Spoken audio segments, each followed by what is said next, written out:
Suspect Convictions is sponsored by SimpliSafe Home Security.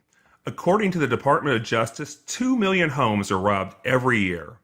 That's nearly 1 every 15 seconds.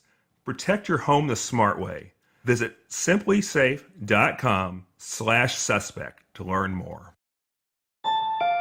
The street lights come on, it's getting dark. She's supposed to be home before the street lights come on. She wasn't home yet, so I'm thinking she's just out there playing with a friend. She never came home. She should be playing with her friend. She should be going to school and enjoying herself, not strangled, murdered, and treated like a piece of garbage. Seeing her laying there smoldering just tore you up. It's one of those cases that never leave you. And Stanley's making sure of that. There's no doubt whatsoever in my mind or heart that they have the right man. He looked at and or processed 10,000 items of evidence and never found anything that connected Jennifer and Stanley. I mean, I like cheese, but I'm not a rat. I like kids, but not like that. You're listening to Suspect Convictions, a podcast from WVIK and Scott Reeder, re-examining the murder of Jennifer Lewis. Jennifer's body was found on September 17, 1990, behind Jefferson Elementary School in Davenport, Iowa. The autopsy shows she had been sexually assaulted, strangled, and set on fire. She was 9 years old. Police arrested a man named Stanley Liggins for the crime. He was convicted twice, but both convictions were overturned. He'll go to trial for a third time this May. In the first 2 episodes of this podcast, we talked about the details of the crime scene and about Jennifer's short life. You can listen to them at suspectconvictions.com. But now we're going to explore the factors that led to Stanley's arrest and the evidence used to convict him. In the years since Stanley's convictions, many doubts have been raised about the prosecution's timeline of the night Jennifer was killed. In November, we presented Stanley's case to the Illinois Innocence Project in Springfield. It's a nonprofit organization of lawyers and students that provides legal research services. They help bring justice to people who have been wrongfully convicted. The Illinois Innocence Project has a number of guidelines for the cases they take. Stanley Liggins doesn't qualify. First of all, he was convicted in Iowa, and he also already had his conviction overturned and is awaiting his new trial. And we're not suggesting Stanley was wrongfully convicted. But we talked with some of the lawyers and students in Springfield about the case to see if it followed any patterns for the types of cases they investigate. You'll hear from some of the lawyers and students throughout this episode. But back to 1990. On September 24th, about a week after Jennifer was murdered, Scott County Prosecutor Bill Davis decided to charge Stanley Liggins with Jennifer's murder. I was one of the few people in my office that agreed that we had sufficient evidence to proceed and get a conviction. Since I was the one who ran for office and the only one in the office who could lose his job and one who was going to try the case, my opinion was the only one that was truly important. He said it wasn't common to make an arrest that quickly. Well, the fact that he was the one who had been last seen with her early on. And we had a witness who identified the car as being in the area where Jennifer was found. And we don't usually make a quick arrest that quickly because time runs against the state as soon as the arrest starts. But we made an exception, of course, because of the type of crime that it was and the person who had committed it, we concluded, was a danger to society, and we had an obligation to the public to make an early arrest if possible. And we did, and we went from there. Here's the timeline recounting the last hours of Jennifer Lewis's life, according to closing arguments by Assistant Scott County Prosecutor Joseph Grubasich. At 5:30 p.m. the night of the murder, Stanley Liggins came to Jennifer's Rock Island home to visit her mother and stepfather, Sherry and Joseph Glenn. After Jennifer left to ride her bike, Stanley followed her and was seen by a neighbor talking to Jennifer in the next block. 1 hour later, at 6:30 p.m., Jennifer and Stanley returned to the house. Stanley gave Jennifer a $1 bill and asked her to walk to a nearby liquor store to buy him a package of gum. Stanley slipped away from the home and is next seen standing outside Mac's Discount Liquors in Rock Island while Jennifer is inside buying the gum. It's the last time Jennifer is seen alive. At 7:38 p.m., there was a call from Stanley to the Glen residence. The prosecution says Stanley asked if Jennifer had returned with the gum. He told Joseph Glenn he was in a bar, but Joseph said he heard no noises in the background. By this time, Joseph and Sherry became worried because Jennifer did not return home. At 7:50, Stanley is seen standing outside his second-floor room at the Hillside Inn Motel in Rock Island, looking out over the parking lot.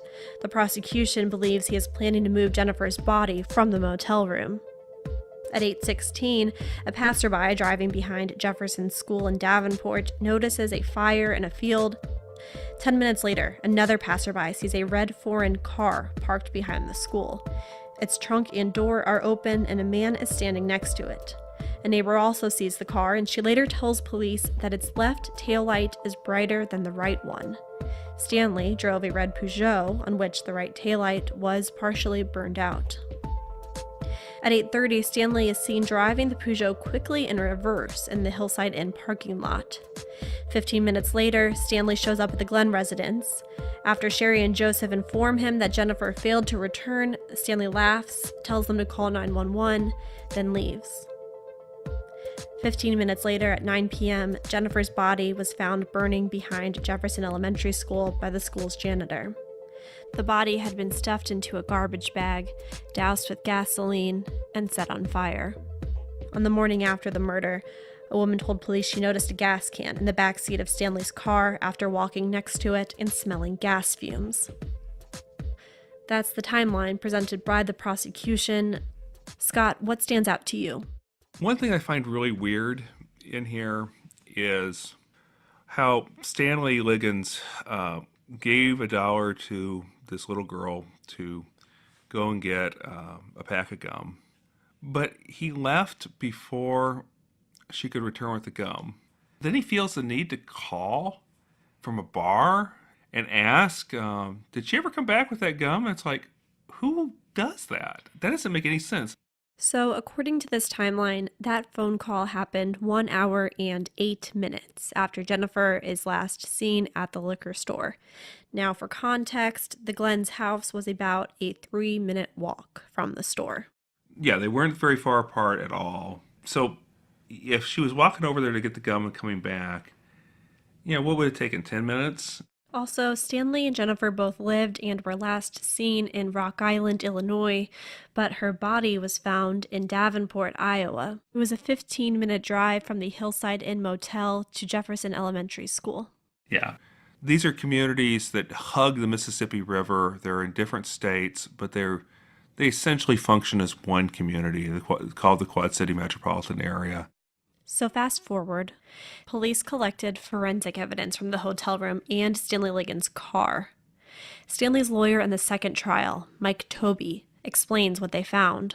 The Des Moines criminal lab guy admitted on the witness stand that he estimated that he looked at and or processed 10,000 items of forensic type evidence and never found anything that connected Jennifer and Stanley.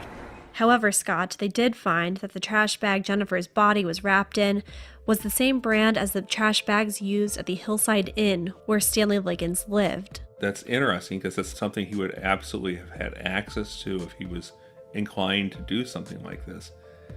But it was a very common brand. I think it was Hefty, and there was testimony that the Quad City market was the 4th largest market in the nation for that particular brand of trash bags. Yeah, in fact, the trash bag they examined was a 30-gallon black Hefty trash bag. At that time in 1990, 85% of the Quad City's trash bag market was made up of Hefty bags. There was a manufacturer about 150 miles south in Jacksonville, Illinois. Ever find yourself almost all the way to work, or maybe you're out with family and friends, and you get that nagging feeling Did I close the window? Did I lock that door? You just don't know, and it can drive you nuts.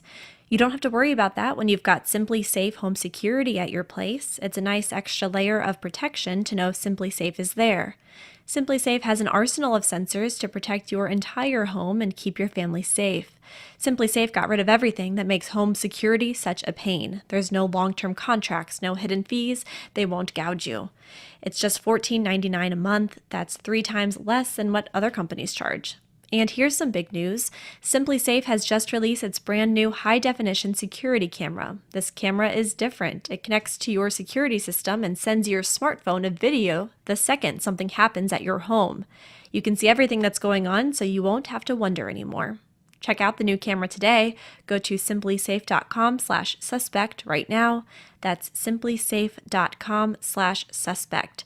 SIMPLI safe.com/suspect. The prosecution's timeline also mentioned several witnesses. Prosecutor Bill Davis says the first one put Stanley near the liquor store. We had a guy who, and again, witnesses are who you find, not who you would select. And I can't think of his name, I can sure picture him, who was over there and saw Jennifer there, and saw Stanley someplace in the area too. That witness was Antonio Holmes. An Iowa appellate court ruling states Antonio identified Stanley Liggins in a photo lineup 3 days after the murder. The next day, Holmes went back to the police to say he was inebriated at the time of the identification and couldn't be sure Stanley was the man he saw outside the store. He later claimed he never took back the identification, but a Rock Island detective testified that's what happened.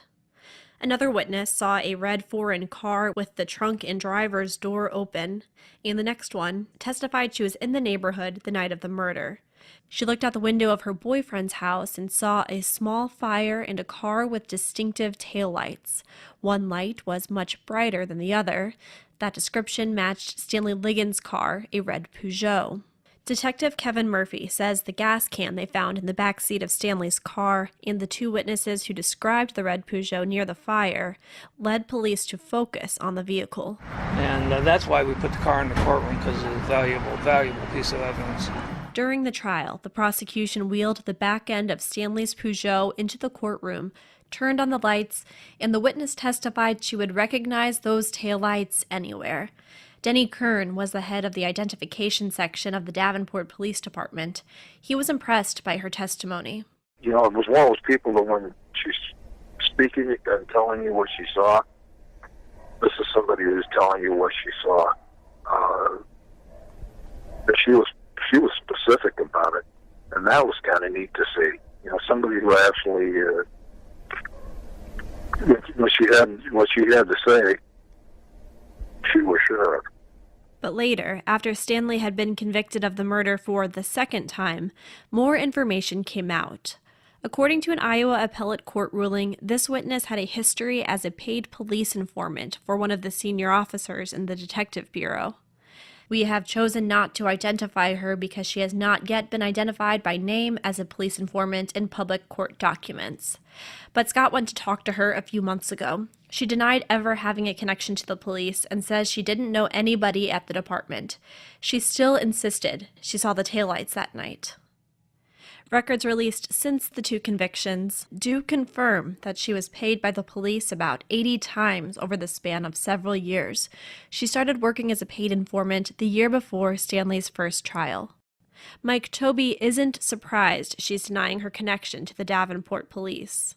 I would just have to surmise that she will deny that until she feels like she is surrounded by her protectors, the police.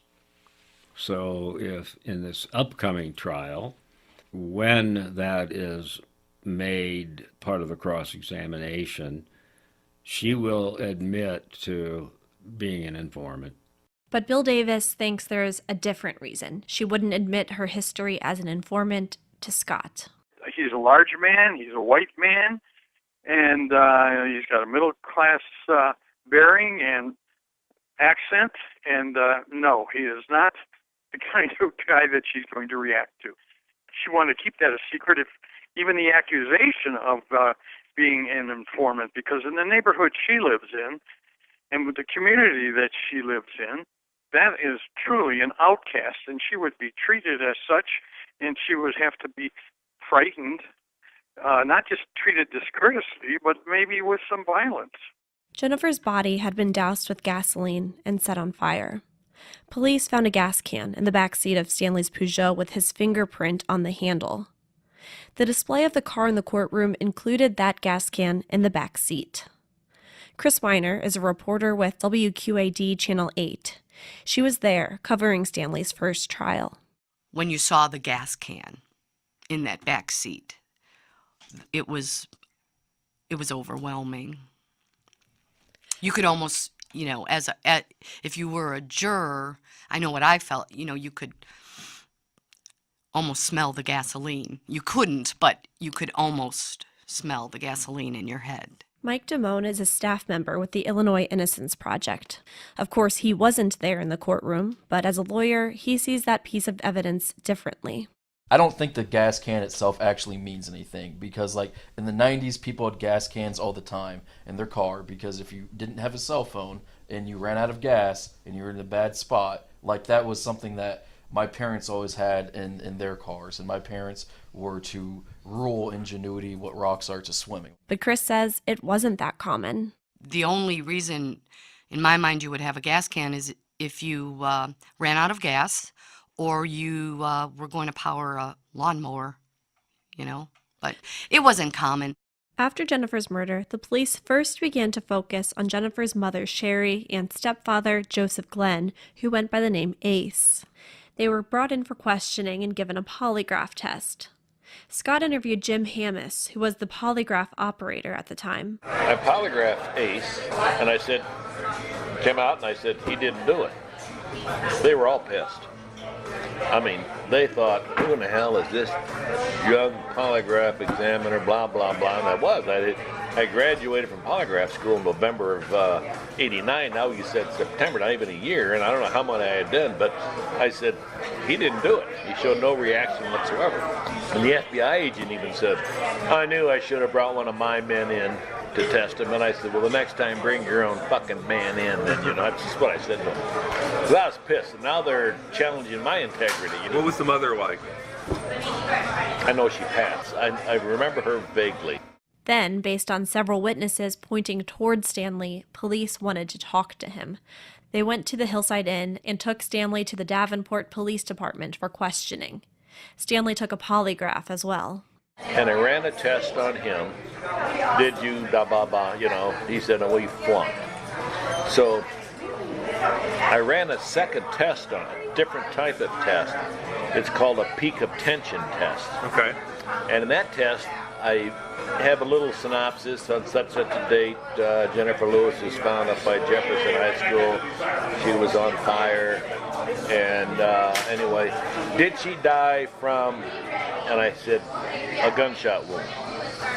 Did she die from being knifed to death? I listed 7 different causes of death, and even fire. Did she die from being set on fire? And I had strangulation in there. Well, he nailed strangulation. I mean, he reacted that big time. If a guy was not knowing how someone died, but they knew in the paper a guy was on fire. So did he answer, or just how he responded? No, he said no. He said no to all of them. Okay.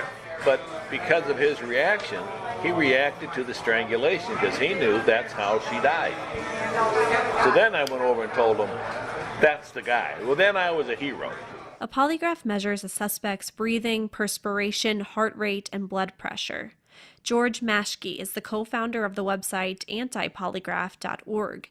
He's a former Army Reserve intelligence officer and active duty Army interrogator. He says these factors that a polygraph measures aren't necessarily correlated with deception. Any number of stimuli can produce these responses, like heavier breathing or more sweating or higher pulse rate, higher blood pressure. For example, just being asked an accusatory question about something you didn't do or wouldn't even conceive of doing could cause a reaction that polygraphers assume is indicative of deception. So he says the results of a polygraph should not direct the focus of an investigation. John Hanlon, the executive director of the Illinois Innocence Project, agrees. Polygraphs are the ultimate example of junk science. That they are something that law enforcement tends to rely upon when it's convenient for them, but even more than that, tends to use to try to tunnel vision toward a particular suspect. I mean, we admit in our courtrooms bite mark evidence. We admit all kinds of evidence that the National Academy of Sciences has said is not reliable as science. But even our courts don't admit polygraphs as evidence. And that to me is the ultimate statement of the garbage, frankly, that it is.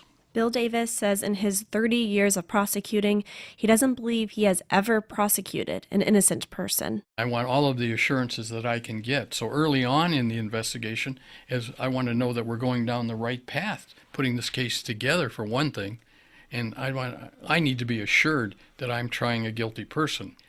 There's a reason they're not admissible. It's because they're not foolproof, and it invades the province of a jury. It's a tool, an investigative tool, and I treated it just as that. But then there was that peak of tension test that polygrapher Jim Hammis says suggested Stanley knew how Jennifer died. George Maschke says that test could have some credibility. There's not a lot of science to support such a conclusion, but it has some plausible basis, and it's different from a lie test. It's not really a test for whether someone is telling the truth or not. It's a test whether one option seems salient to the person who's being tested. Stanley Liggins was questioned on September 19th, 2 days after Jennifer's murder. That night, he signed a consent form that gave police permission to search his motel room. Later, Stanley told the press that he signed the document on the condition that police could only seize evidence related to the murder. He had drug paraphernalia in the room, and he didn't want that used against him in court. Bill Davis says it's possible police made this false promise in order to get Stanley to sign the consent form. They're allowed to do it, and it is plausible as to whether or not that's actually what happened. I can't speak to it. During the search, police found a coffee grinder with about 0.5 gram of cocaine residue inside. They also found small paper squares and pieces of aluminum foil, which are often used to package drugs. Police also seized a stun gun. Early the next morning, Stanley was arrested for cocaine possession.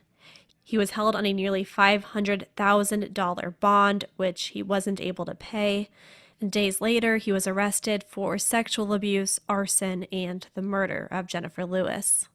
Defense attorney Mike Tobey says he was charged in Iowa, even though police couldn't prove where exactly the crimes happened. The only thing connecting Iowa with the offense is the fact that the dead body is found there, and there's a presumption that's allowable that where a body was found is where a homicide, or the death anyway, occurred. Stanley awaited trial in the Scott County Jail. His cellmate at the time, Frank Rising, later testified against Stanley in court. I didn't know what he did until I got my TV in that night.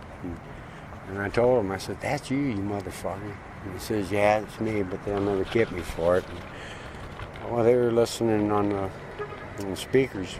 And I was brought out of my cell and told I needed to testify, or else I'd be charged with accessory after the fact.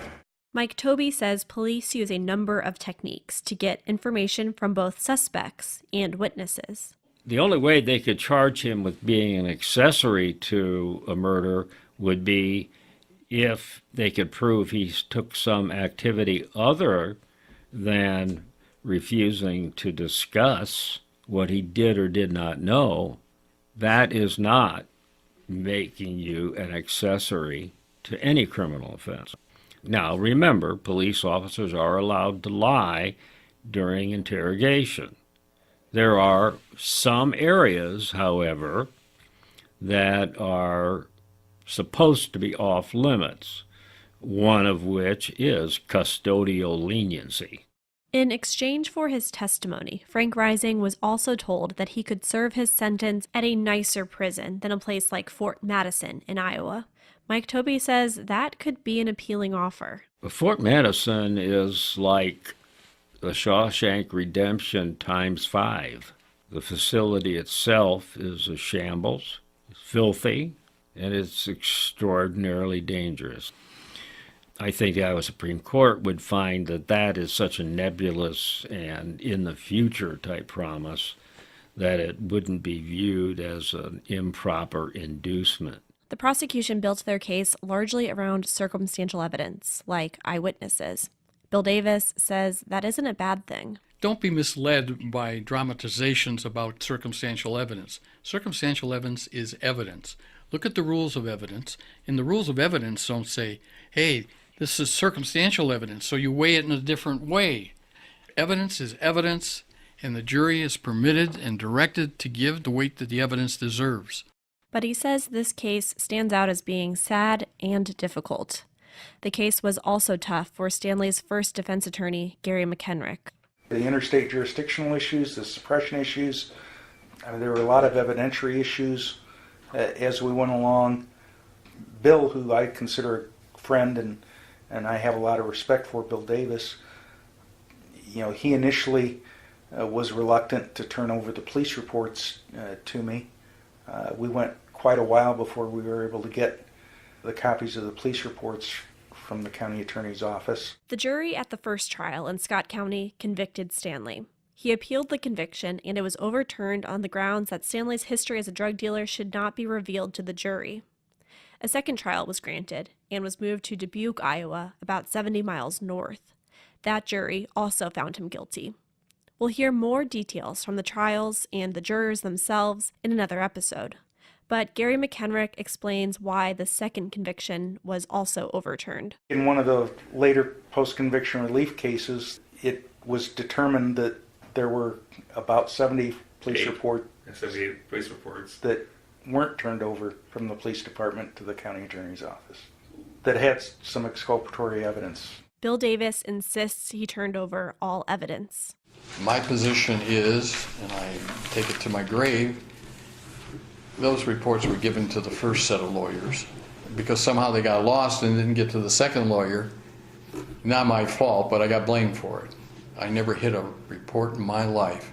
And they were innocuous, but now they photocopy and make them sign for everything so that we can document they got it. But we didn't have that system. That was my fault. Didn't have the system at that time. So the court concluded that we had hid those files from them and done it with purpose, and that if the defense had had that, they might have mounted a better defense, and it might have changed the jury's mind. Gary McHenrick says he trusts Bill Davis, and Mike Tobey, the second trial defense attorney, agrees that Bill probably didn't withhold the reports. I never had misgivings about working with Bill Davis. He never broke his word to me that I know of, and I was engaged with him for decades.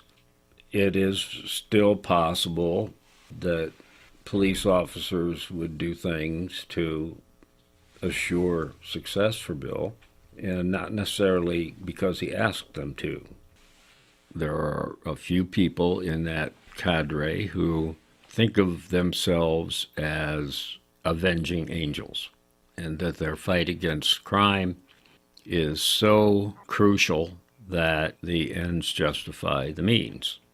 And of course, Bill Davis, as the Scott County attorney and as one who tried cases, primarily the high-profile cases, he was their Zeus, and they were the lesser gods supporting his royalty. We reached out to some of the officers who investigated this case, but they declined to comment on the reports. Don Schaefer was a lieutenant in the Davenport Police Department at the time of the murder. He eventually became the Davenport Police Chief. He says the current prosecution team has asked him not to speak to the press about this case. But Bill Davis insists neither he nor the police department withheld any information from the defense, and he's proud of the work they did. All of the people who participated in the investigation, I owe a debt of gratitude, and so does the community. From the guy who took the car apart and put it back together, to the chemist in the lab, to the policeman who knocked on the door tirelessly. I owe all of those people, as a citizen, a debt of gratitude. As Gary McHenrick said, these reports have potentially exculpatory evidence that could point to another suspect in some aspects of the crime, possibly Jennifer's stepfather, Joseph Glenn. One of the reports, cited by the Iowa Appellate Court, was filed after a woman came to police shortly after Jennifer's murder. She allegedly shared a story about Joseph Glenn that happened about 1 week prior. The woman was a drug customer and didn't have enough money for a purchase. She offered to let Joseph Glenn keep her video camera as collateral. The woman told police Joseph Glenn said he could use the camera to record sexual acts with his stepdaughter, Jennifer. Jennifer's mother, Sherry, denies any sexual abuse. You know, I know the way he talks shit and always thinks the shit don't stink or stuff like that, but Joe wouldn't hurt a flea. But she and Joseph divorced in 2003. He left the Quad Cities, and nobody knows where to find him. So now, Stanley is facing his third trial, nearly 27 years after Jennifer was murdered. Questions still remain. Did Stanley actually do it? Did he have help? Is he innocent? He has the presumption of innocence going into the new trial. John Hanlon from the Innocence Project says this case follows the same pattern as many wrongful conviction cases. You have a bad crime, a child victim. At trial, they show these pictures which very often do away with the presumption of innocence. They're horrific. I've been in a courtroom when these kinds of pictures have been shown before, and the effect on all of us is overwhelming. But then there's no physical evidence, so what are we going to do? We're going to use informants, and then we're not going to tell the defense that this informant has been used 87 prior times. And then we're going to put a snitch into the cell with the guy who we just tunnel visioned into being our suspect within 72 hours, because that's the tunnel vision time period that they have traditionally followed. And then we're going to withhold evidence of 78 potentially exculpatory reports.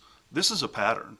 I would urge everybody just to kind of take a breath and stop for a second and just realize we just discussed the factual scenario of this case, and we ask a lot of questions about the crime and the parents and the timeline and all these things.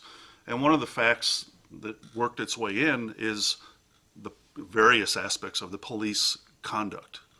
And we accept that as part of our discussion, as if it's the same as any other fact. What the police did in this case is outrageous.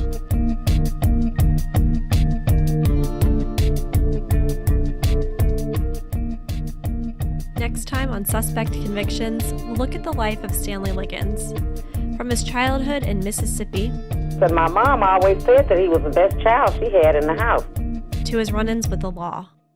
The fact that he was arrested for sexually molesting a 9-year-old girl and he was out on bond, and then 1 month later, Jennifer. That's next time on Suspect Convictions.